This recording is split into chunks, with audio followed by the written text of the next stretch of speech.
இருக்கிறீங்க? நல்லா இருக்கிறீங்களா? இன்றைக்கி அஸ்வினி சீக்ரெட் சமையலில் நம்ம சூப்பரான ஸ்நாக்ஸ் பண்ண போகிறோங்க. அது எப்படி பண்ணலான்னு பார்க்கலாமா? வாங்க. நான் 1 கப்பு பைத்தம்பருப்பு எடுத்துக்கிறேன் பாருங்கள். பைத்தம்பருப்பு 1 கப்பு எடுத்துருக்கிறேன். அதை இதில் போட்டுக்கோங்க. குக்கரில் பருப்பு போட்டு கழுவின்னு வந்துடுறேன் பாருங்கள். 1 கப்பு பைத்தம்பருப்பு கழுவிட்டோம். அது கூட 3 கப்பு தண்ணி ஊற்றிக்கணும். 1 கப்பு பைத்தம்பருப்புக்கு 3 கப்பு தண்ணி ஊற்றிக்கோங்க. 3 கப்பு 2 நல்லா வெந்து வரணும். பருப்பு நைஸாக அந்த அளவுக்கு நீங்கள் வேக விசில் விட்டுக்கோங்க. பாருங்கள், 3 கப்பு இப்போ ஊற்றிருக்கிறேன்.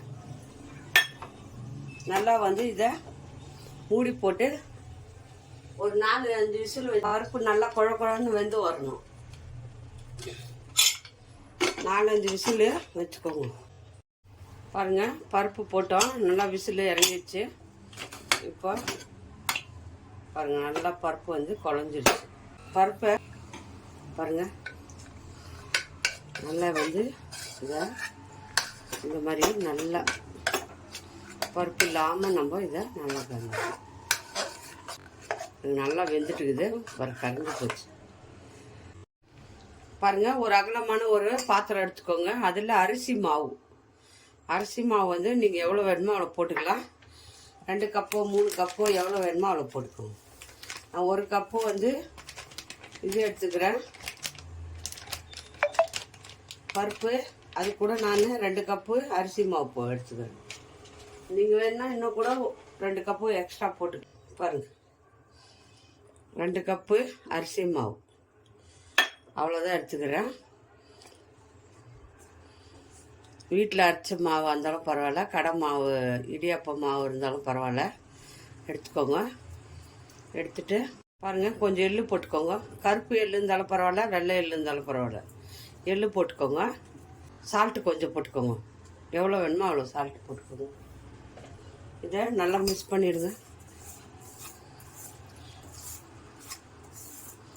மிக்ஸ் பண்ணிட்டு சால்ட்டெல்லாம் இப்போது நம்ம பருப்பு வேக வச்சோம் இல்லையா, அந்த பருப்பு இதில் போட்டுக்கலாம்.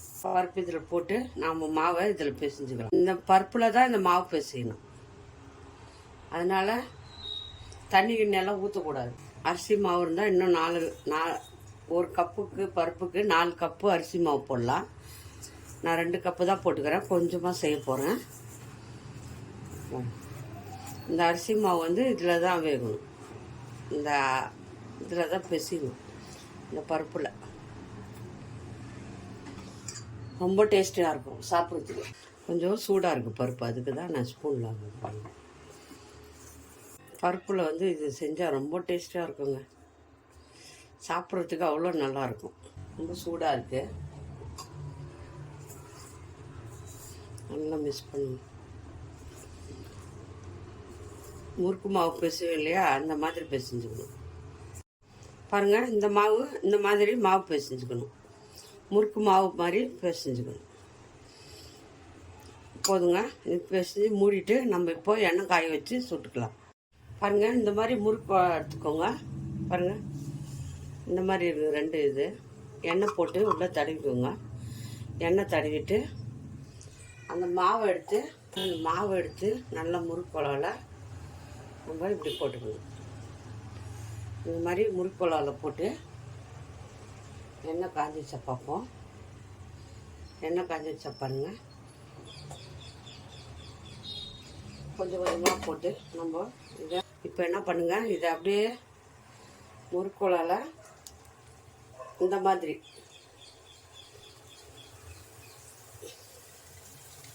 நல்லா அழகாக புழிஞ்சு விடுங்க. 5 நிமிஷம் அப்படியே விட்டுருங்க. அது வேகட்டும். வெந்த பிறகு நம்ம திருப்பி போட்டுக்கலாம். பாருங்கள், இந்த மாதிரி சுட்டுக்கணும். முறுக்கில் இது அப்படியே சாயங்காலம் ஈவினிங் ஸ்நாக்ஸு இந்த மாதிரி பைத்தம்பருப்பில் டேஸ்டியாக பண்ணலாம். செம்மையாக வந்துருக்கு பாருங்கள். சூப்பராக டேஸ்டியாக பண்ணிட்டோம். நல்லா இந்த மாதிரி சுட்டுக்கோங்க. நல்லா மொறுன்னு இருக்கும், சாஃப்டாக இருக்கும். வாயில் வச்சா நல்லா சூப்பர் டேஸ்டியாக இருக்கும். இந்த மாதிரி டேஸ்டியாக. 1 கப்பு பருப்பு போட்டோம், அதே கப்பில் 2 கப்பு நம்ம அரிசி மாவு போட்டோம். அவ்வளோதாங்க, 2 பொருள் தான். பாருங்கள் எவ்வளோ சூப்பராக அது பாருங்கள். இந்த மாதிரி டேஸ்டியாக வந்துருக்குது பாருங்கள். மொறுன்னு முறுக்கு மாதிரி நல்லாயிருக்கும்.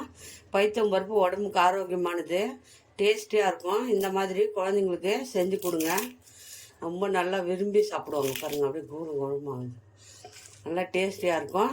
இந்த மாதிரி இது யார் யாருக்கு பிடிக்குமோ லைக் பண்ணுங்கள், ஷேர் பண்ணுங்கள், கமெண்ட் பண்ணுங்கள். மறக்காத அஸ்வினி சீக்ரெட் சமையலை சர்ப்ரைஸ் பண்ணுங்கள். நம்ம இன்னொரு டிஷ்ஷில் பார்ப்போம்.